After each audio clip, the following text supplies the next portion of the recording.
Kim, congratulations for Project Wolf Hunting. Thank you very 김남동님 much. 일단 축하드립니다. 예, 예. Yeah, thank you. Thank you. Tell us what initially attracted you that you want to do this film. 가장 처음으로 이 작품을 해야 되겠다라는 그런 어떤 자극이 된 계기가 된 게 무엇입니까? 가장 처음 계기. 좀 어려운 질문이긴 한데 액션 완전 진짜 맨 처음은 제가 액션이 조금씩 들어간 스릴러랑 미스테리 영화들을 해봤었는데 좀 시원한 좀 액션에 특화된 영화를 하고 싶다가 이렇게 바닥에 깔려 있었어요. 네, 그렇게. Yes, it's a little difficult question for me. Actually, my previous works have been like thrillers, mystery films with a little bit of action elements. So when I was preparing Project Wolf Hunting, and I had this idea of I want to do something actually focusing on specialized action. So that was the initial idea. This film feels like two different movies because both it was like a crime thriller in the first half and then a horror in the second half. How did you want to approach a film like this? 이 영화를 보면 두 영화를 두 개 보는 것 같습니다. 두 개의 다른 장르가 섞여 있는 느낌인데 하나는 이제 크라임 스릴러고 또 하나는 호러.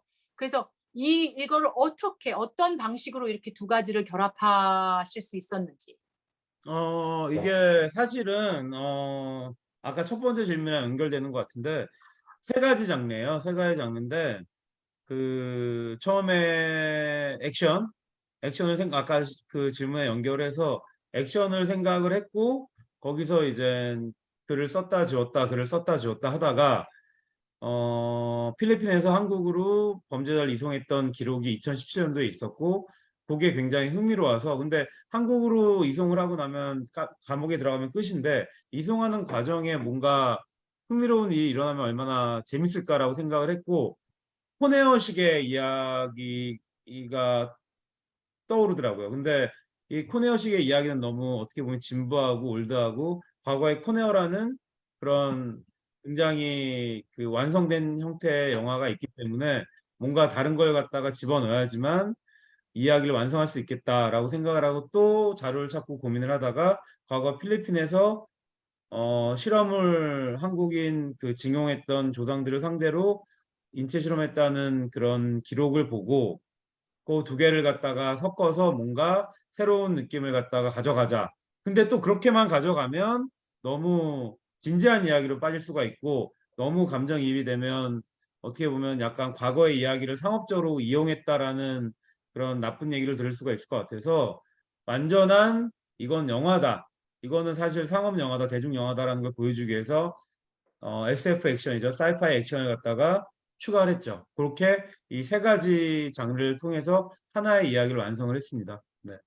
So actually, your question and my answer is related to your first question. Actually, there are three genres melted in my film. So, yes, I thought about making a movie that's really focusing on action first. So I kept writing and rewriting, and then I thought that I should add some other elements. And in the meantime, I was able to read this news story about the criminals' extradition from the Philippines to Korea, which actually happened in 2017. So that gave me an idea. But then if you just use that and create a story, it may resemble a film like Con Air, which happens in a confined space. And also that's already a completed, finished film that, in the past. And so I want to do more than just a cliche. So I wanted to add another element.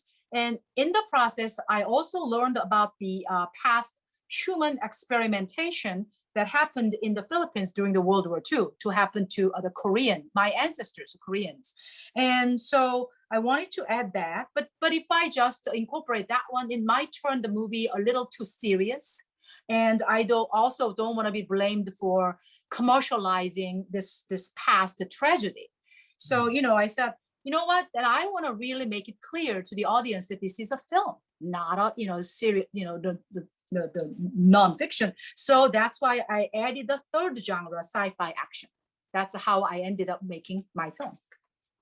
Wow. Now, how much blood and gore intensity did you decide in the beginning? And did you ever thought about pulling back the blood and gore, or you always wanted to push to the limits? 처음에 영화 만드실 때 그 피라든지 이런 살점이 튀기는 이런 그 고어 같은 걸 얼마나 강도 높게 해야 되겠다. 그걸 처음부터 작정을 하셨는지, 또 만드시는 과정에서 이거 너무하다, 조금 덜 해야 되겠다, 그런 생각을 하셨었는지요? 저는 이제 개인적으로 이 늑대 사냥이 고어도 아니고 슬래셔도 아니고 스플래터도 아니라고 생각을 하고 그냥 범죄 액션인데 표현이 좀 리얼하다. 사실 피가 많이 튀고 살점이 튀고 이러는 게 사람들이 그냥 합을 맞춰서 진짜 액션 영화처럼 옛날 홍콩이랑 뭐 중국 액션 영화 또는 그 다른 나라 액션 영화, 한국에 있는 액션 영화도 합을 맞춰서 피하고 때리고 이런 것들을 지향을 하자. 그런 거 말고 좀 더 리얼한 액션을 갖다 해보자.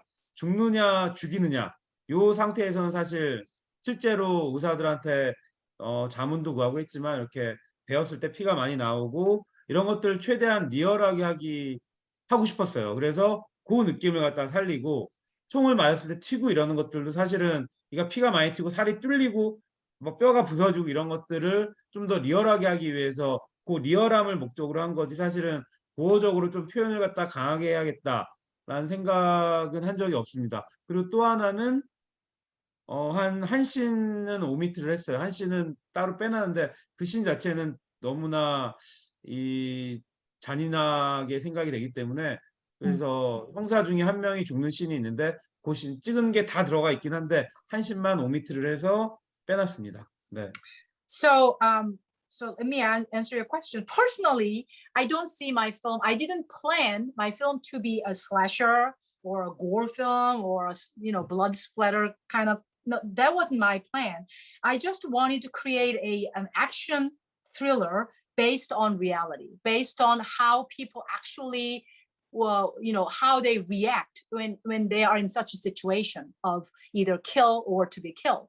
So, we consulted with doctors to depict realistic, like blood, blood, like you see that the blood vessels pop out, and then the flesh is just like destroyed, and then you see the bones pop out, all that. But they are all based on actual realism, and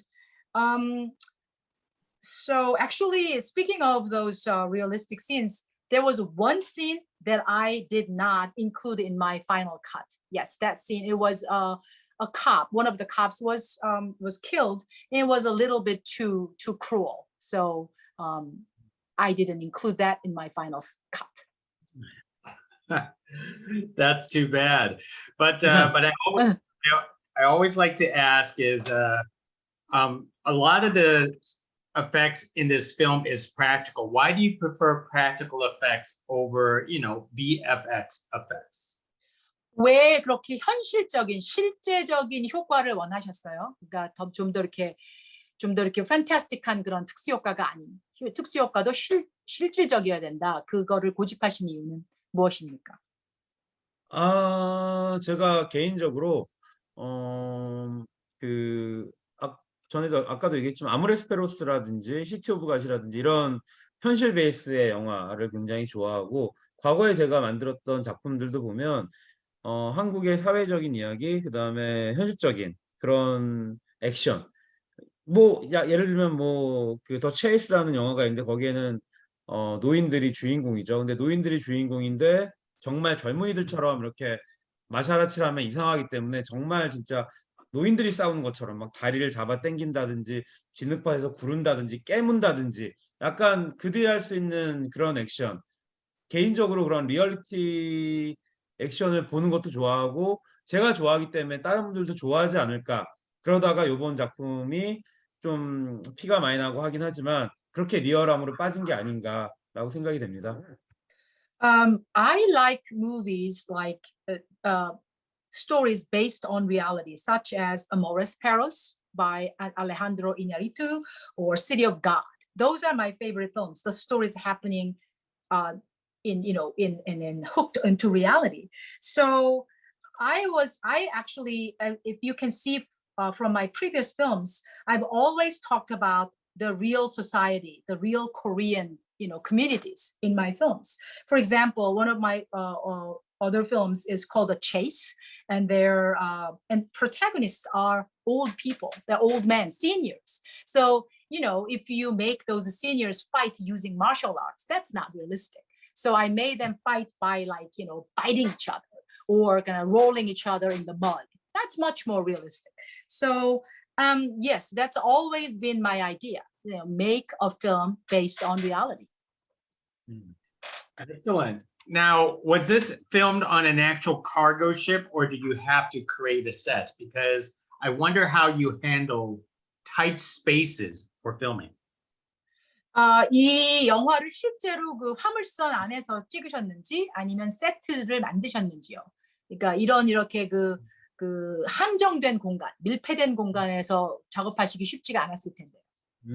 그 배 두 개를 섭외를 해가지고 하나는 화물선이고 하나는 여객선을 섭외를 해서 실제 배 두 개를 썼고요. 그다음에 하나는 이제 스튜디오 안에 세트를 지어서 총 세 군데를 프론티어 타이탄이라는 하나의 배로 세팅을 했습니다. 그래서 미술팀이랑 얘기를 해서 하나의 배로 만드는 작업을 했고 인원이 굉장히 많고 스텝이랑 배우들이 다치면 안 되기 때문에 안전을 좀 많이 강조해 갖고 촬영을 했어요. 뭐 이렇게 뾰족한 데가 있으면 뭐로 막는다든지 하고 나서 CG로 뾰족한 걸 다시 되살린다든지 이런 식으로 해서 안전을 되게 중요시하면서 촬영을 했고 이 미술적으로는 두 개의 배와 세트를 갖다가 하나로 연결하는 게 굉장히 흥미있는 작업이었습니다. 네. Actually, there were 3 locations. Our team arranged 2 ships, one a cargo ship, the other a passenger ship. And then also we built a set inside a studio on stage. So when I was working with my arts team, the most important thing I emphasized was safety for the crew and for the actors. So for example, this is a ship, so you have many areas that are pointed. So in the film, while we're shooting, we covered it, with a tapes or something, and then during the CG, the computer graphic process, we removed that so that it'll the points, all the pointed places will be restored to be seen correctly. And since we used the 3 different sites, 2 ships and a set, it was really important to create one ship that is called Frontier Titan. So that was the important thing for us to do, for me collaborate with my arts team.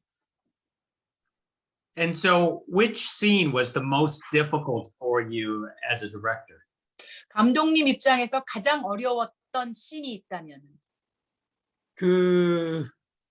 다 즐겁게 촬영을 했는데 마지막 엔딩에 그 비가 오는 장면에서 대웅이랑 도일이랑 싸우는 장면이 있어요. 그게 실제 배 뒷부분을 어레인지한 부분이었는데 일단 비가 되게 많이 뿌려야 되기 때문에 바닥이 철이고 이래서 미끄러우니까 배우들이 액션을 하다가 다칠까 봐 굉장히 걱정을 많이 했고 대웅 역할을 했던 성동일 배우가 그 겨울에 약간 날씨가 추워질 때 찍었기 때문에 나이가 약간 그래도 어르신인데 감기 걸릴까 봐 그게 가장 감기 걸리면은 또 그때가 코로나 기간이었기 때문에 감기나 코로나가 구분이 되기 쉽지 않아서 그 성동일 배우님이나 스태프들이 혹시라도 감기 걸릴까 봐 그거 찍을 때가 제일 힘들었습니다. Well, it was all delightful. I was very delighted throughout the whole process. However, at the end of the film, if you remember, there is a pouring down scene, and the Doyle and Daeung, the 2 characters, are fighting on top of the deck, and it was raining, and we did it actually on the ship, and so the deck was very slippery. So we worried about their safety, and also this was winter time. And we worried about the Daeung, played by actor Song Dong-il, and he's senior. He's a little older. He's not a spring chicken. So we worried about his health. And especially, we didn't want him to catch a cold because actually you can really tell the difference between cold and COVID-19. So that was really a paramount concern for us, for Song Dong-il not to catch cold or COVID. Excellent. And I want to ask you is in the past 10 years, there are more and more Korean films being shown and being popularized in here in the United States. How do you feel about this trend of that more Korean films are being imported to the United States? 지난 10년 동안 한국 영화가 이제 미국과 미국 등 서구에서 많이 보여지고 많은 인기를 얻고 있는데 그 추세에 대해서 감독님은 어떻게 생각하십니까? 진짜 어메이징한 일이죠. 진짜 대단하고 이 한국 영화의 감독님들이랑 스태프들, 다 배우들이 세계적으로 인정을 받고 우리의 한국 문화가 이 미국에 있는 아니면 세계에 있는 분들과 소통할 수 있다는 것 자체가 굉장히 행복합니다. 그래서 작품을 갖다가 준비할 때나 아니면 새로운 아이디어를 떠오를 때도 더 많은 그런 영감을 얻을 수 있게 돼서 앞으로 더 이 소통을 통해서 한국 그 문화가 더 발전할 수 있지 않을까라는 기대가 있습니다. 네. Yes, it's truly amazing. All the Korean filmmakers, including like directors like me and actors and all the other staff, we really see this with a googly eyed, like that Korean film, Korean culture is widely accepted and loved worldwide. And so we can communicate what we have in Korea. And so personally, I'm very happy about it. And also, yes, that actually affects me. Like when I prepare for my next project or other ideas that occur to me. So, I really hope that this trend will continue into the future. Excellent. One last question for you, Kim, is with Korean cinema being introduced here in the United States, sometimes we like to remake it into an English version.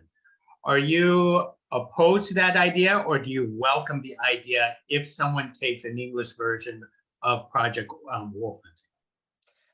외국 영화, 한국 영화를 포함해서 외국 영화가 미국에서 상영되고 나면, 소개되고 나면 그 할리우드에서 미국에서 리메이크하는 일들이 많습니다. 그래서 만일에 감독님 영화도 그렇게 리메이크가 된다면 거기에 반대하실지 아니면 찬성하실지요? 저는 뭐 찬성이죠. 네. I'm all for it. 네. 되게 제 영화를 좋아해주고 다시 만들어보고 싶다라는 생각을 하는 것 자체가 굉장히 영광스럽게 생각을 합니다. 네. I think it would be an honor if they wanna, love my movie that much. Wanna recreate or remake it. Oh yeah, I'm totally happy about. That is terrific. Well, Hong Song Kim, thank you very much for speaking to us about Project Wolf Hunting. I can't wait to see more work from you. Thank you. 늑대 사냥에 대해서 말씀해 주셔서 감사하고 앞으로의 작품도 많이 기대하고 있습니다. Thank you very much. Thank you. Thank you for Thank you. interview. Thank you. Yeah. Thank you.